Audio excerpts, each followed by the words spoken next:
Good morning students. Now in this chapter controlling we will start the new topic, that is controlling process.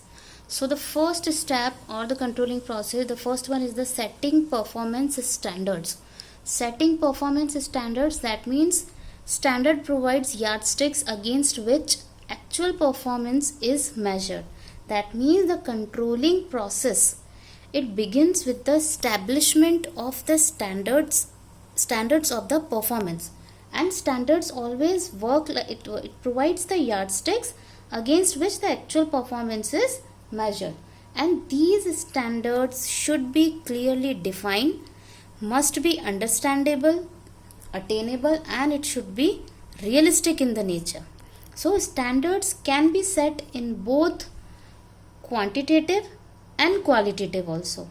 In quantitative terms, standards are expressed in terms of a cost, to be incurred, or maybe revenue to be earned, units to be produced and sold, or time to be spent in performing a task, etc.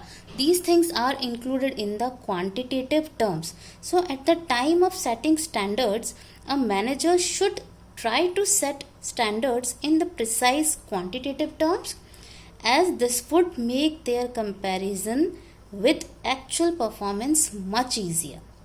Sometimes standards may also be set in the qualitative terms.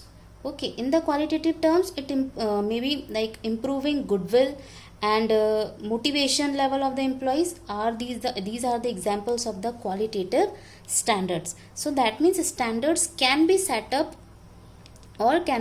in both quantitative as well as the qualitative terms also. So whenever the qualitative standards are set, efforts should be made to define standards in a manner that make their measurement easy. For example, some fast food chains like Pizza Hut, they fixed standards in terms of time taken to serve a customer in order to enhance customers' satisfaction. So this is the qualitative standard which they have set up. So, and it must be noted that the standards should be flexible so that they may be modified as per the changes taking place in the business environment. Now, what type of the standards the different departments in the companies can set up, and the standards used in the function areas to measure the actual performance? Just like, first let's discuss the standard of the performance can be fixed in the different departments. Just like first we are taking the example of the production department, right? In the production department, standards can be fixed in the terms of quantity, quality, cost, individual job. Quantity, that means standard can be fixed in terms of number of units to be produced. For example, target output is 10,000 units in 1 month. So this is the standard which is fixed for the quantity. Now for the quality, standard can be set up in terms of rejection ratio. For example, ratio of the defective pieces should not exceed 5% of the total production. So this is related with the quality. Now for the cost, standard can be fixed in terms of a total cost to be incurred or cost per unit of output. For example, standard cost per unit is rupees 5 per unit. This is the per unit cost standard is set up. Last one is the individual job. That means standard task to be performed by an individual can be fixed. Like example, 10 units to be produced by an individual in 8-hour jobs. That means in the production department, these 4 type of the standards can be set up. For the quantity, in a per day, how many units they have to produce, or monthly, how many units they have to produce. Quality, how many rejected piece should it should not be exceed above that. Cost, what should be the cost of production for the per unit piece, or what is the job of the individual person for the in a working hours, how many units he has to produce in the 8 hours within the given time. Now let's read about the marketing department. So some standards can be set up in the marketing department, like first, sales volume. Sales volume, that means standard can be fixed in terms of a number of units to be sold. Like example, like target is sales volume is 9000 units in 1 month. That means इतना तो आपका selling होनी ही चाहिए. This is your sales volume standard which is set up. Second one is sales expenses. Sales expenses, that means standard can be fixed in terms of a sales expenses to be incurred. That means how much expenditure they are going to do on the selling. Third one is advertising expenditure. That means standard can be fixed in terms of expenditure to be incurred on the advertisements. And last one is the sales person performance. That means standard can be set in terms of minimum sales volume by a salesperson. So in the controlling process, your first step is setting performance standards. Standard means target or the yardstick against which the actual performance is measured, or that means the target is measured. So the standard becomes basis for the comparison, and the manager can insist on following of standards also. And it should be clear that the standards must be achievable. High or very high standards which cannot be achieved are of no use. So standard must be set up keeping in the mind that the resources of the organization, and as far as possible standards must be set up in numerical or a measurable terms. Now the second step is measurement of the actual performance. That means first step, standards are fixed in the terms of a quantitative and the qualitative. Now the second step is now actually we are going to measure. That means once the standards have been established, the second step is to measure the actual performance. And performance should be measured in an objective and in the reliable manner also.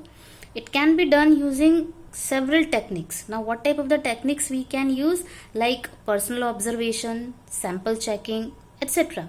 So actual performance must be measured in the same units in which standards are fixed. Okay, so generally performance is measured after the task only, but if possible it should be done during the performance also.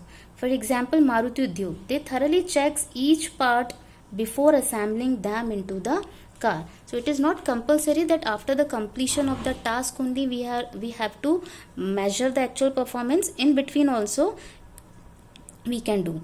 And while measuring performance, both quantitative and qualitative aspects should be considered, because when we were setting up the standards, we set up quantitative and qualitative standards. So now we have to check the performance, both quantitative and qualitative aspects.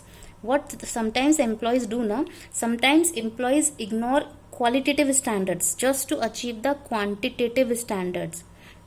Like example, quantitative standard of reduce cost like by 5%.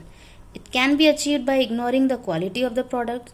So such qualitative aspects are very crucial for the company's performance in the long run.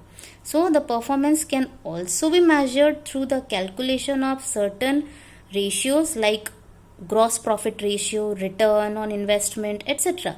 So performance of marketing department can be measured by number of units sold, and that of production department by number of units produced. So this is the measurement of the actual performance. That means how much the production unit has produced and how much the marketing department sold the units. Now the third step in controlling process is to compare the actual performance with the standards. So such comparison will reveal the deviation between the planned and actual performance, like what standard we have set and what is the actual performance. Now this is your third step. So comparison is easy when standards are set in the quantitative terms. Like it is easy to compare performance of a worker in terms of a units produced in a week. However, the comparison becomes difficult when they require subjective evaluation. And it must be noted that if the actual performance matches the standards, then everything is within control and the process of controlling ends. Now, the fourth step is analyzing deviations. Analyzing deviations, that means it is rarely possible that everything moves as desired as according to the plan. Some variation in the performance is expected in all the activities. So the next step in controlling process is to analyze the deviations. Okay, for this an acceptable range of the deviation must be fixed.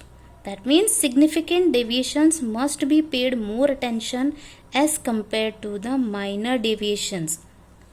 So in this regard, managers use critical point control and management by exceptions. Now understand critical point control.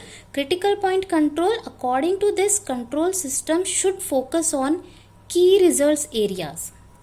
Okay, that means according to this system, they have to more focus on the key result areas which are critical to the overall performance of an organization. It is neither economical nor easy to keep a check on each and every activity. So the attention must be paid on the key areas on which the performance of the entire organization depends. Example, like 5% deviation in the labor cost needs immediate attention as compared to 20% deviation in the postal charges. It happens because adverse effect on profitability due to the deviation in the labor cost is more as compared to the deviation in the postal charges. So under this deviation, first of all, we have to concentrate more on the key areas, or maybe on the key points, key areas on which the performance of the organization is totally dependent on that. Second one, management by exception. According to this management by exception, managers should give attention to the significant deviations which go beyond the permissible limit. This is based on fact that, like, if you try to control everything, you may end up controlling nothing. So a range of deviation should be established and attention must be paid beyond such range. Example, like if actual labor cost is within an acceptable range of the deviation, like 2%, then it can be ignored. However, if it deviates by 15%, then it needs the immediate attention of the management. So now understand basic difference between the critical point control and the management by exception. See, under the critical point control, the manager concentrates on selected strategic or the key activities, not on all the activities. Whereas on the other hand, you can say management by exception, the manager is mainly concerned with the major deviations regardless of the fact where they occur. Okay, so that means after identifying the major deviation, their causes needs to be analyzed. The causes may be unrealistic standards, defective process, so many things, or maybe lack of resources, any other environmental factors. So it is necessary to identify the exact causes so that an appropriate corrective action can be taken. Okay, now in the fourth point, we have find out that where there is a deviation. Now the fifth step is, the final step is taking the corrective actions. So that means there is no need for the corrective action when the deviations are within the acceptable limits. If deviations go beyond the acceptable range, especially like in important areas, it demands immediate managerial attention. So the corrective steps are needed to rectify defects in the actual performance. Example, like if actual performance falls short due to the non-availability of the raw material, then managers try to procure these materials. Or like if production target could not be met due to the lack of skills, then the corrective action might involve training of employees. Another example, like if project is running behind the schedule, then additional workers and the equipments must be assigned over there. So a corrective action may involve a change in methods, rules, procedures, etc. Sometimes variations might occur due to the unrealistic standards. So in such a cases, standards may have to be revised. And some other examples of the corrective actions like defective material है, defective machinery, defective process है, poor working conditions. So the company or the managers has to take some corrective actions. Just like for defective material, now they have to change the quality of the raw materials. If machinery is defective, then they have to repair or replace the existing machinery. If poor working conditions are there, then they have to improve physical conditions of the work. They have to provide suitable incentives to motivate the employees. So all these are the corrective actions. So in the controlling process, your first step is setting the performance standard. First you have to set up the standard in the terms of a quantitative and qualitative. Second, measurement of the actual performance. That means now you have to check whatever the standards we have set, exactly the target is achieved or not. Third one, the comparison. That means according to the standards we have to compare the performance of the production department of the other different departments, actually how much deviation is there. Now fourth step, analyzing the deviation, like what type of the deviation is there between the actual performance and the targeted. After that, the fifth step, after finding out the deviations, then we have to take the corrective actions.